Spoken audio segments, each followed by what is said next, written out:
Всем привет, с вами Ганзи, это новая серия сюжета «Цепи судьбы». На эту серию я не собирал донат и не проводил стрим. Так получилось. Но несмотря на это, я серию сегодня все равно выпускаю. И, несмотря на это, шиноби под ником Бонерт поддержал, видимо, этот сюжет или канал, я не знаю, потому что он сообщения никакого не оставил, донатом в 500 рублей, за что ему большое спасибо. Ну а вы не забывайте, что можете поддерживать тоже канал своей активностью. Комментарии, лайки, подписки, репосты, все это очень важно. Это очень огромная поддержка, ребят. Вы это должны понимать и не забывать про нее. И давайте уже начинать. Цепи судьбы, 28 часть.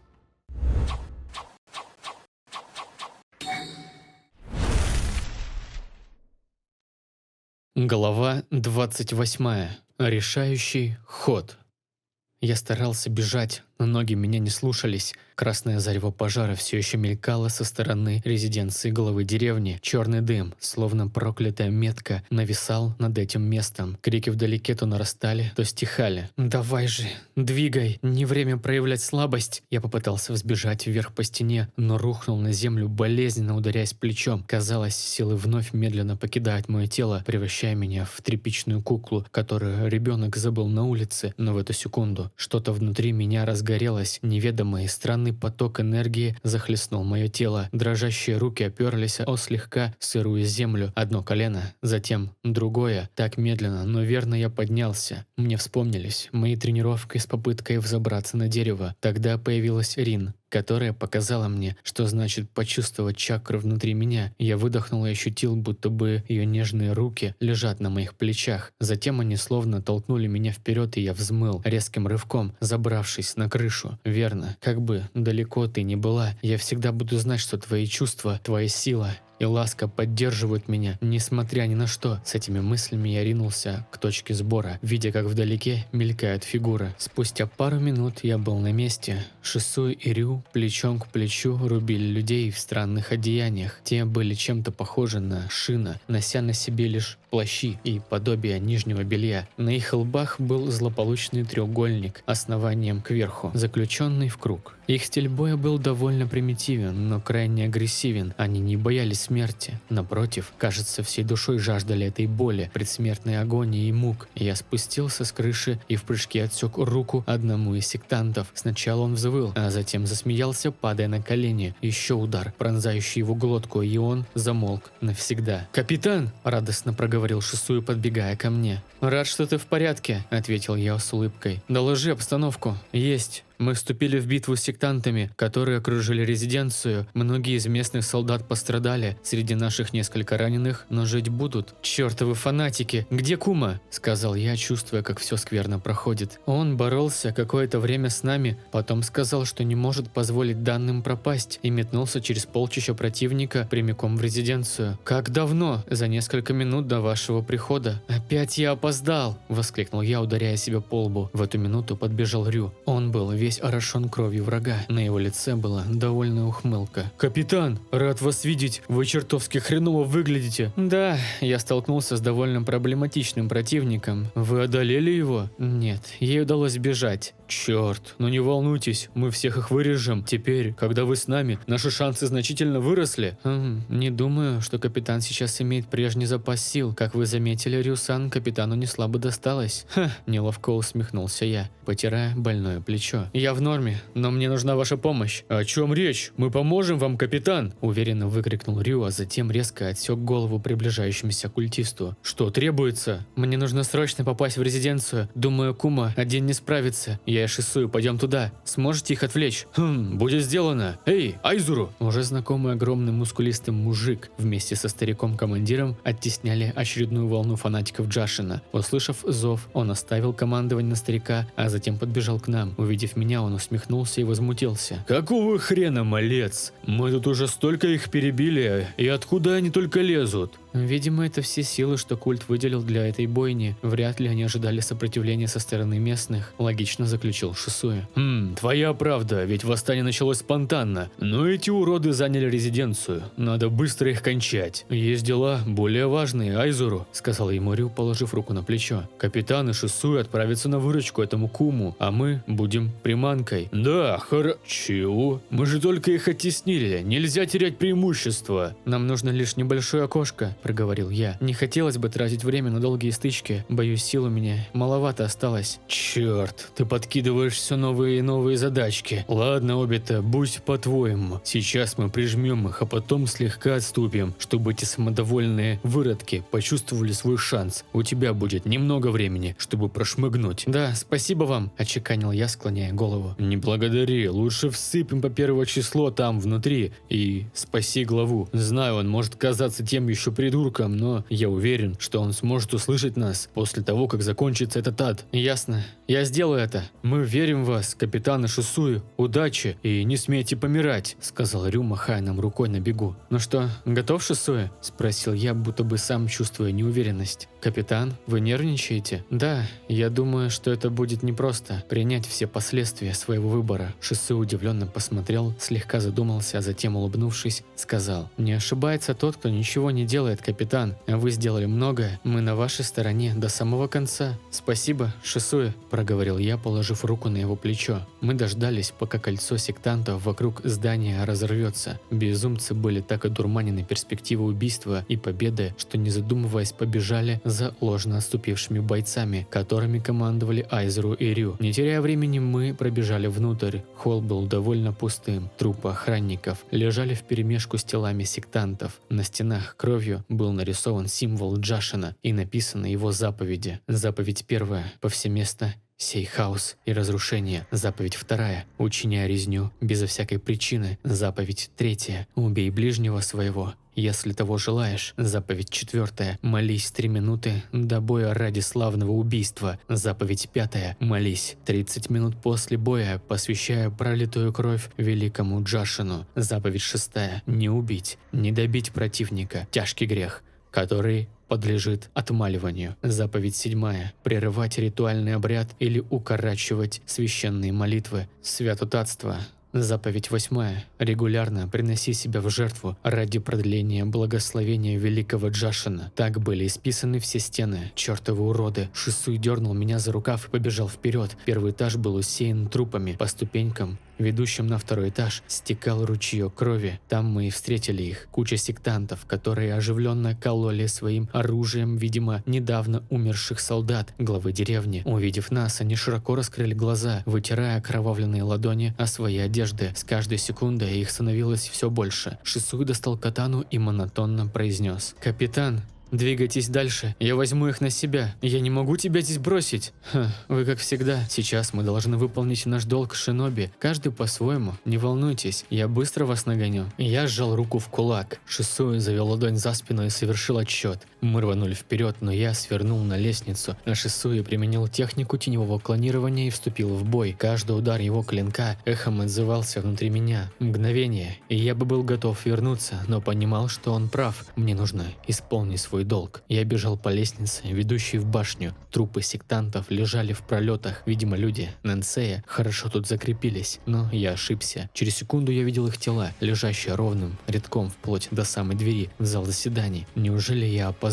«Попрошу вас, остановите это! Я ведь уже сделал то, что вы просили!» Услышал я знакомый голос главы деревни скрытой травы. Мои ноги сами несли меня на полной скорости вперед. Я ворвался в кабинет и оторопел. Кума стоял рядом с Нума Нэнсеем, протыкая его насквозь своей катаной. Его глаза смотрели на меня со страхом, непониманием, сожалением, после чего огонь внутри них потух, и тело его безвольно обмякло на руках члена Анбу. «Кума!» – крикнул я, понимая, что опоздал. Тот повернулся, вытирая ладонью кровь с маски лиса. «Капитан, удивлен, что вы добрались сюда так быстро. Досадно, что вам пришлось это увидеть».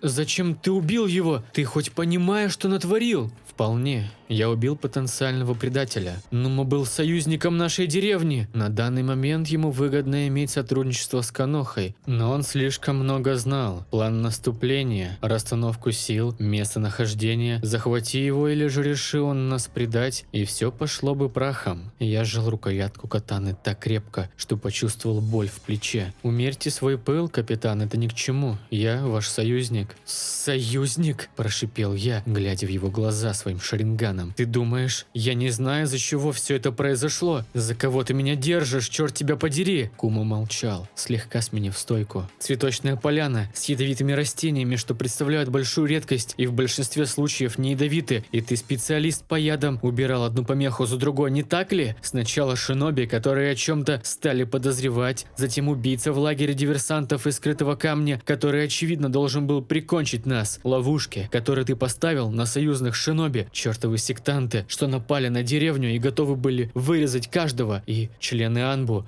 которых ты убрал, как только прибыл. Смелые заявления со своеобразными логическими выводами. «Я такой же член Анбу, как и мои падшие товарищи, капитан», ответил Кума спокойно и сдержанно. «Да? Тогда сними свой плащ, это приказ». Кума слегка колебался, но подчинился. Как я и думал, на его плече не было татуировки, которые делают членом отряда, подчиняющегося лично Хокаге. «Данза!» – процедил я сквозь зубы. «Значит, ты его марионетка!» Кума не ответил на это заявление. «Зачем ты пошел на все это? Зачем напал на товарищей? Создал риск для этой и без того настрадавшейся деревни? Ради чего?» «Потому что это моя миссия. Я должен был проследить, чтобы задание было выполнено без риска для Конохи. Все остальные лишь пешки в игре». «Пешки? Вы злитесь, капитан. А что если я скажу, что подчищал ваши ошибки?» «Что?» «Вы и сами это прекрасно осознаете. Мой план шел гладко, пока не появились вы и не стали нарушать правила, которыми обязан руководствоваться Джоунин при выполнении миссии. Вы спровоцировали восстание, вы настроили против себя местного лидера, подвергли своих товарищей риску для того, чтобы оставить свой образ героя. Вы ничего не знаете о войне, потому что все еще грезите о мире и справедливости для всех. Но сейчас это не более чем детский лепет. Я замер, его слова ударили куда-то глубоко в самое сердце. В глубине души я понимал, что вся ситуация – лишь результат моих неправильных действий. Он говорит все это безэмоционально, словно записывал отчет о моих совершениях. Таким я был эти несколько дней. И теперь вы стоите и пытаетесь обвинить меня в предательстве? Для меня это странно. Опустите ваш меч и позвольте мне завершить то, что вы должны были сделать изначально, капитан Учиха. Кума попытался двинуться к выходу, но я вытянул катану в его сторону, поднял голову и сказал: «Да, я сделал кучу ошибок, которых мог бы избежать, если бы не жил одними лишь идеалами о мире и любви в нем. Я отвечу за свои действия перед военным советом деревни. Однако сейчас я все еще капитан и, по закону военного времени, предателя, что убил отряд элитных шиноби, отправил введенных сюда бойцов и нарушил мирный договор, подписанный главами деревень, я не отпущу. Сдайся, и тогда предстанешь перед судом. Иначе что, капитан?» – тихо проговорил Кума, смотря на меня с неприкрытым презрением. «Я не дам тебе уйти отсюда живым. Ты моя главная ошибка, Кума, просчет, который я все время старательно игнорировал. Так или иначе, мы оба ответим за все, что совершили». Я не ожидал такого упрямства. Очень жаль, что та сумасшедшая девчонка не подарила вам легкой смерти. Мое тело ринулось в атаку, но тут же остановилось. Плотные струны из металла окутали тело и окружающее пространство. Кума стоял со сложенной печатью тигра. «Вы думаете, я не понимал, что вы можете отказаться сотрудничать? Как наивно, капитан Учиха. Меня не зря прозвали Кума. Мои металлические струны, словно паучьи сети, ловят жертву. Советую вам не двигаться, иначе техника сработает и ваши жизненно важные артерии вмиг перережет. Или, быть может, вы хотите рискнуть. Попытайтесь быть героем до конца и нанести мне удар перед смертью». В его голосе была слышна едва уловимая издевка. Мое лицо ухмыльнулось. Кума слегка напрягся. Он внимательно всмотрелся в мой образ, который через несколько секунд исчез. Еще через мгновение клинок пронзил его плоть насквозь. Кума рухнул на колени, дрожащими руками держась за место, где вышло острие клинка. Член Анбу Корня повернул голову в мою сторону. «Нет, я не герой, ибо ты прав. Я был полностью некомпетентен как командир. Я породил череду этого хаоса, и мне нести за все ответ. Поэтому мне нет смысла умирать, осветляя свое имя. Ты хорошо меня изучил. Думаю, именно ты сообщил Шина информацию о Рин, обо мне, Шису и других людях. Ты прекрасно поработал над своим планом, правда, не учел человеческого фактора, эмоций, что толкает людей на самые невозможные шаги, потому что в корне вас лишили эмоций. Запомни эти глаза, которые ты недооценил. Кума, запомни их и вспоминай в аду. Я вытащил клинок, а затем нанес диагональный удар по его спине. Кума не издал ни звука, лишь рухнул на пол, оставляя на нем лужу алой крови. Я осмотрел его жилет и обнаружил письмо, которое, скорее всего, тот не успел отправить из-за внезапно начавшегося восстания. Там он описал всю ситуацию и уверил своего господина в том, что выполнит миссию ценой жизни. Что ж, он не соврал. Жизни он и правда лишился. Более того, едва не ушел с важными стратегическими планами. Еще бы немного, и я упустил его, потеряв последнюю нить. В сумке на поясе я обнаружил склянки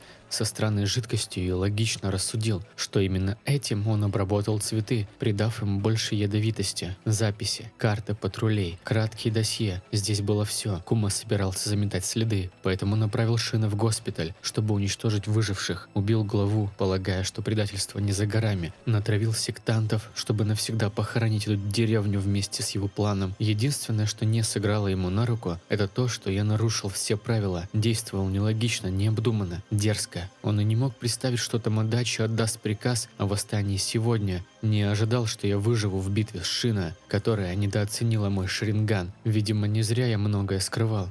Даже от моей мнительности бывает польза. И при всей моей ненависти к его поступкам, в его словах было много горькой правды. Той, что говорится нерушимым фактом, словно удар по голове. Я оперся о стенку спиной и медленно сполз, положив план на пол. Вокруг меня лежали трупы советников Нуманенсея и сам лидер деревни. Тусклый свет мигающей лампы освещал конечную точку кровавого побоища. То, откуда все началось, там же и закончилось. Как иронично. Я не заметил, как вбежал Шисуи, тряся меня за плечи. Он сказал, что остатки сектантов убежали вглубь лесов и их тщательно истребляют. На его вопросы о происходящем я отвечал односложно, ибо сам не понимал, где была правда, а где ложь. Так закончилась эта кровавая ночь. Благодаря тем пробиркам, которые я нашел у Кума, Рин смогла синтезировать лекарства. Хоть больница была наполовину разрушена, но лаборатория, что находилась на втором этаже, уцелела. Наши бойцы хоть были истощенными, но быстро пошли на поправку. Так же, как и Тамадачи. Усилиями Рин и Оки удалось поднять его на ноги. На следующий день с гибелью головы Нэнсея возникла сложная ситуация, и обеим сторонам конфликта пришлось сесть за стол переговоров. Было решено создать новый совет. Лидером назначался Тамадачи, авторитет которого возрос до небес. Его советниками стали Айзуру и тот старик-командир, имя которого, к своему стыду, я так и не узнал. Так прошел еще день. Все жители, как один, занялись восстановлением деревни и похоронили погибших в тот день. Мне очень повезло, что никто из моих подчиненных не погиб.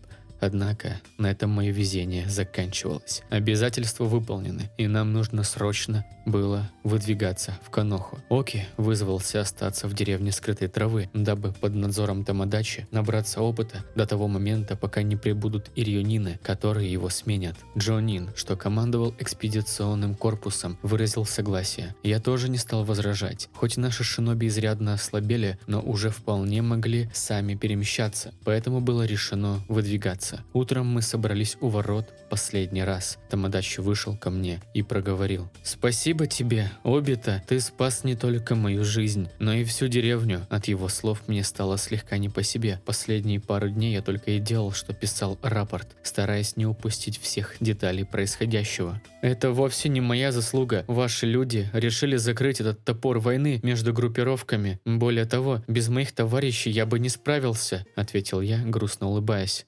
Вот если бы ты сразу таким скромным был, то я тебя так не ненавидел бы, а так хотелось бросить язвительную шуточку на прощание. Я надеюсь, это не прощание. Я верю, что, возможно, наши пути вновь пересекутся. Звучит весьма пафосно, но ты и выпендрежник. Иди сюда и попробую тебя обнять. Тамадачи усмехнулся, махая своими культями. Он сохранил силу духа, несмотря на потерю своего главного умения. Это меня восхищает. Я обнял его и похлопал по плечу, после чего тот перевел взгляд на Рин, как бы спрашивая разрешения. Я улыбнулся и кивнул. Рин тоже обняла нашего нового друга и велела ему не забывать принимать лекарства, а также дала указания по работе госпиталя. Тот лишь стыдливо кивал, все еще радостный, что его наконец-то обняла хотя бы одна девушка. Ох уж хитрец. Рин, Обита, Шисуи и все остальные, знаете, в нашей деревне вы всегда желанные гости. Вы помогли нам в час нужды. не оставили и показали, что союзы – это не просто красивые слова на бумаге. Я безмерно благодарен вам». После этих слов он поклонился. Жители деревни, что пришли проститься, сделали то же самое. Внутри меня возникло колющее чувство стыда и злости на себя, поэтому я резко склонил голову. Моему примеру последовали остальные бойцы. Дочка Айзеру, пуская слезы, прощалась с Шисуи, который на прощание подарил некое подобие деревянной игрушки, которую он старательно делал весь вчерашний день. В толпе я увидел их мать, которая, опираясь на мужа с благодарностью, смотрела на юного шиноби. Время прощания прошло, и мы отправились в путь. Двигались довольно быстро, все старались на пределе своих возможностей, но у многих еще сохранилась слабость и недомогание, поэтому Рин убедила нас остановиться на ночевку в лесу, в котором мы сидели во время похода до деревни скрытой травы. Все бурно обсуждали возвращение домой, радовались и шутили, что их точно признают героями, не иначе. Рю рассказывал больным шиноби то, что произошло за эти дни, а те, в свою очередь, слушали, возмущаясь, что пропустили такой момент. Атмосфера была позитивной, но я не ощущал ее. Весь день я шел впереди, стараясь разведывать территорию на наличие врага, избегая Рин и Шисуи. Я ощущал, что просто не способен выдавить из себя и пары слов. Когда ужин закончился, я вызвался быть в патруле. Уйдя немного подальше от лагеря, я уселся на камень, который служил своеобразной вышкой, и погрузился в раздумья. В моей голове все еще звучали слова Кума. Как бы я ни отрицал, он действительно подчищал за мной все ошибки, хоть и своим способом. Он оценивал мои действия как опытный наблюдатель и даже в своем отчете отразил импульсивность и наивность моего мышления. Мне ужасно повезло, что никто из наших не пострадал. Но это везение не может быть вечным, так ведь? «Не спится?» – прозвучал голос Рин позади меня. Рин, я просто решил, что буду полезен здесь», – ответил тут, отводя взгляд в сторону. Она села рядом со мной, поправляя непослушную прядку волос, слегка подтягиваясь, словно кошка, а затем сказала: «Тебе не за что винить себя, Обита». «А о чем ты?» «Не вздумай лукавить. Последние пару дней ты работаешь на износ, будто бы пытаешься отчаянно что-то доказать себе, нам и миру». И я совершил много ошибок, Рин. Невольно сорвалось с моих уст после долгого молчания. Она положила свою маленькую, мягкую ладошку поверх моей. «Ты поступал так, как велит тебе сердце. Разве это неправильно?» «Да, но благими намерениями не защитить своих подчиненных, не спасти друга, не предотвратить бойню там, в резиденции. Кума сказал мне правду, которую я так долго отвергал. Это война, Рин. Тут нет места наивности и легкомыслию». «Думаю, ты прав», задумчиво ответила она. «Вот видишь, и я... Но ты не легкомысленный и не наивный, Обита. То, что ты сохранил доброту в сердце, не является твоей слабостью. Просто ты все время пытаешься делать все в одиночку. Взваливаешь на себя столько ответственности, сколько пока потянуть не в состоянии. Каждый из нас был готов выполнить твой приказ или просьбу. Иногда ты слишком много думаешь, как быть идеальным, что не замечаешь, как уходишь все дальше в дебри собственных мыслей. Тебе стоит выдохнуть и смотреть на некоторые вещи трезво». «Это как? Вроде того, что делает Какаши?» – вопросил я, глядя в ее глаза. «Да, именно». Черт, от упоминания этого идеального дурака мне стало еще хуже. Он-то наверняка знал бы выход из ситуации. «Не думаю, что в такие моменты легко мыслить здраво. Все мы люди, Обита, и покуда мы живы, будем совершать ошибки. Мне кажется, на то и дана жизнь, чтобы пройти через все эти уроки. Только так мы можем стать лучше, если сами того захотим». Рин легла на камень, утягивая меня за собой, после чего легла мне на грудь и, помолчав минуту, продолжила. «Знаешь, порой я тоже чувствую себя бесполезной. Там, стоя за твоей спиной, внутри меня всплывают ваши образы. Ты, Минато-сенсей, Какаши и я. Всегда позади. Я ненавижу убивать, всем сердцем презираю эту страшную войну, но моя рука не дрогнет, если мне нужно будет защитить вас, даже если последствия будут велики. И ты также принял решение, ни минуты не думая, потому что был уверен, что спасешь нас. Поэтому никто не сомневался в своих силах». «Разве это не просто везение?» – спросил я, прижимая Рин сильнее к себе. «Ты имеешь удивительную способность воодушевлять людей на поступки, на которые они сами бы не решились. В какой-то мере это и есть работа командира. Ну, я так думаю». Мы замолчали. Рин прижала ладонь к области моего сердца. Она знает, когда нужно молчать, а когда говорить, словно видит каждую мою мысль, как письмена на бумаге. И даже сейчас, когда, быть может, это последний день, как шиноби Канохи, она рядом, несмотря ни на что, как и обещала. Я выдохнул, собрался с силами и сказал: есть кое-что очень важное. Я все время старался не думать об этом, но думаю, что хочу рассказать тебе правду о том, как появился мой Шаринган. Я приму любое твое мнение обо мне на этот счет. Понимаю, странно, что именно сейчас, но я больше не хочу скрывать. Есть вещи, которые рассказать я не могу, но я буду стараться и однажды смогу поведать тебе все, когда придет время. Рин не ответила, лишь искренне улыбнулась, садясь на камень. Мне бы тоже было бы интересно послушать, кстати. Прозвучал голос откуда-то снизу. Шисуи? И давно ты там стоишь? С самого начала, весело ответил тот в своей манере. Так а чего никак не показывал себя?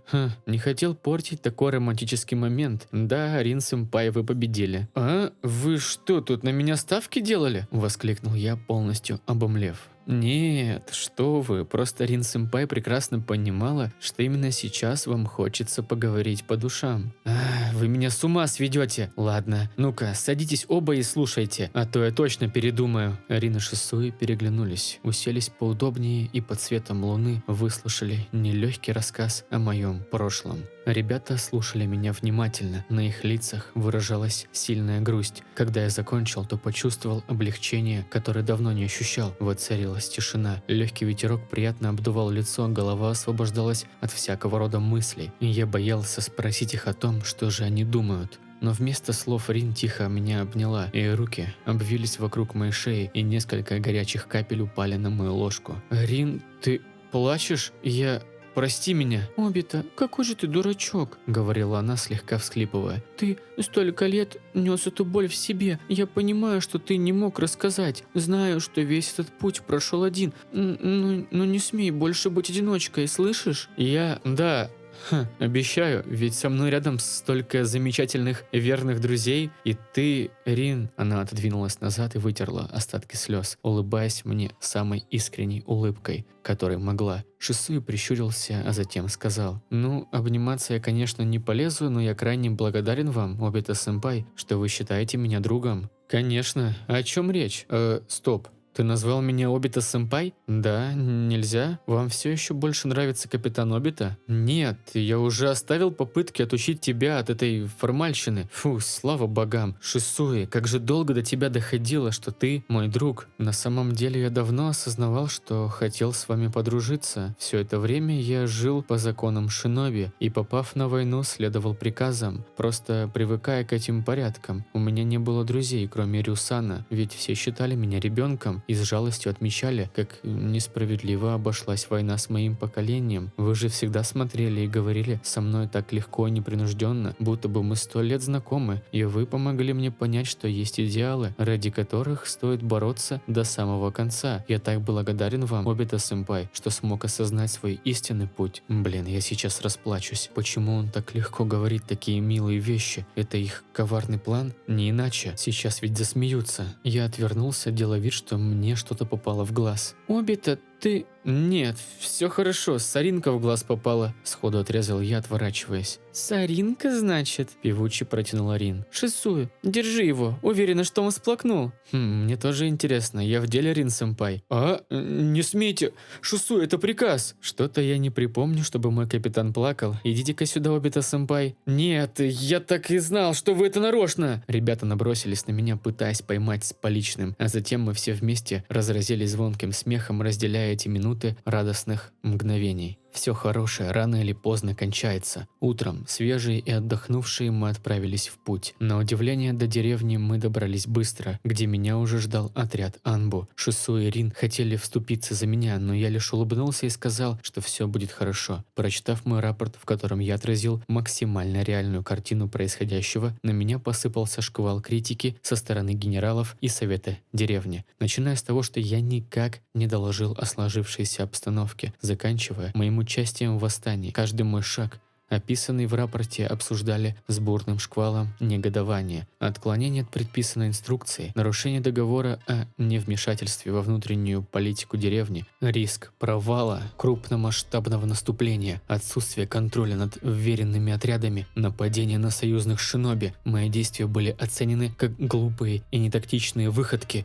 недостойные звания Джоунина Канохи. Я лишь молча принимал все замечания в свой адрес. Я был готов к этому, теперь точно уверен. Третий Хокаге велел разобраться в ситуации досконально. На это время я был помещен в специальный карцер. Периодически ко мне приходил командир отряда допросов и задавал вопросы касательно моего рапорта. Он въедчиво выспрашивал каждую деталь, то и дело сверяясь с бумагами. По сути, ему ничего не мешало вытянуть из меня эту информацию насильно, через специальные техники допроса, но, как я узнал позже, Третий Хокаге запретил проводить такие действия по отношению ко мне. Допросы продолжались часами, иногда меня упрекал сам следователь, называя глупым юнцом и неумелым командиром. Я лишь соглашался с новыми титулами. Через неделю вернулись Минато-сенсей и Какаши. Трина не узнали о происходящем и также присоединились к расследованию. Минато-сенсей, как мне позже поведал Какаши, лично отправился в деревню Скрытой Травы и нашел там Томодачи, который подтвердил все мои слова. Он с помощью Айзуру написал письмо в Каноху, где объяснил мои действия в сложившейся ситуации и поблагодарил деревню за оказанную помощь. Он выразил глубочайшее негодование, что герой, который помог отбить нападение сектантов и спас жизнь не только своих товарищей, но и жителей деревни, сидит в тюрьме. Это сообщение Томодачи отдал лично сенсею, а тот принес его в Каноху. Конечно, я понимал, что мой товарищ преувеличил мои заслуги, но этого хватило, чтобы дать делу иной оборот. Все шиноби, что были так или иначе причастны к этой миссии, тоже подверглись допросу с помощью специальных техник, дабы не фальсифицировать данные. Спустя еще несколько дней меня отвели в зал заседаний. Как прискорбно не было признавать, но миссия была выполнена, и подготовка к операции шла полным ходом. С меня сняли почти все обвинения при содействии третьего и Минато-сенсея. Более того, засчитали миссию ранга С в личном деле. Однако моя неспособность грамотно командовать все еще непреклонно оставалась в списке. В связи с этим господин Хокаге прочитал мне лекцию длиной в час, порицая излишнюю импульсивность и необдуманность действий. Минато-сенсей с тревогой смотрел на меня, но я лишь улыбнулся ему. Нечего бояться. Я принимаю эту ответственность. В конце концов, я отделался лишь выговором и отстранением от миссии на срок до подготовки с учителем, которого мне назначили Минато-сенсей и третий. Помимо этого, на мне теперь висело клеймо. И хоть многие шиноби были на моей стороне, время от времени я слышал перешептывание об операции, которую я чуть не провалил. Мне вернули снаряжение и отпустили домой. Усталость, 1,5 недели в карцере, скверная еда и постоянные допросы выбили из меня остатки сил. Я не злился, не считал ситуацию несправедливой. В итоге это лишь результат моих действий. Сущность упоминала о последствиях. Думаю, сейчас я ощутил их в полной мере. Единственное, что грело мою душу, так это, что все ниндзя были здоровы, а мы на шаг ближе к завершению войны. У выхода из резиденции стоял Какаши. Он, как всегда, стоял, опираясь о стену, смотря будто бы в пустоту. Увидев меня, он отлип от нее и двинулся рядом. Мы вышли на улицу и двинулись по пустым улицам. Я разузнал об этой ситуации все, что только можно было, начал Какаши. Не слабо, видать, ты напортачил, раз дело дошло до разбирательства. Да,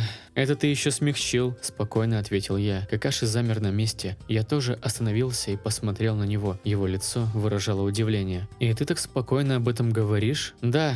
Понимаешь, я показал полное отсутствие тех качеств, которые должны быть у командира. Я все еще жил тем временем, но война – это не кошку с дерева снять, не помочь старушке донести пакеты. Здесь от моих действий зависела жизнь людей, наших бойцов и жителей деревни. Если бы не везение и мои товарищи, которые оценили обстановку более грамотно, чем я, то сейчас бы мы не разговаривали. Поэтому я отделался еще крайне легко, Какаши. И что же теперь? Пойдешь духом? Бросишься во все тяжкие, пытаясь найти смерть на поле боя? Не без доли иронии проговорил он. Нет, я не откажусь от своих идеалов только из-за этого. Однако я больше не могу позволить себе безрассудства, ведь однажды может так случиться, что твоя срин жизни окажется под угрозой. Действуя импульсивно, я могу потерять всех, кого так люблю и кем дорожу. Поэтому я должен стать сильнее не только физически, но и как командир, как Джоунин Канохи.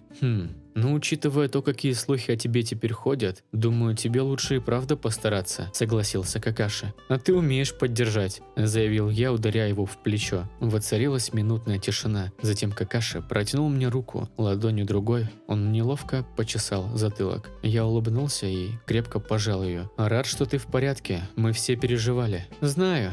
И о том, сколько вы всего для меня сделали тоже. Спасибо. Я тоже рад, что ты цел и невредим. Знаешь, до этого ты выглядел даже круто, а сейчас опять как сентиментальный слюнтяй», усмехнувшись, ответил мой друг. «Че, да пошел ты, дурак какаши!» Мы двинулись дальше. Я настолько давно не видел своего друга, что не знал, как начать длительную беседу.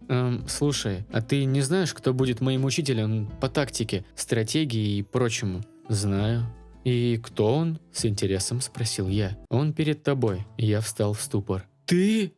«Ага. В отличие от тебя, бестолочи, я имею на счету большой опыт командования большими и малыми отрядами». «Ты тут себя рекламировать решил?» «Нет, просто констатирую факт. Поэтому с сегодняшнего дня я твой сенсей». «С сегодняшнего дня? Ты серьезно? Дай хоть помыться по-человечески». «Я подумаю. Заниматься и жить на это время будешь у меня». А это еще зачем?» «Чтобы у тебя не было глупых импульсивных мыслей сочковать, а также чтобы ты не докучал Рину, которой теперь куча работы. Ведь ее также повысили до Джоунина за эту операцию».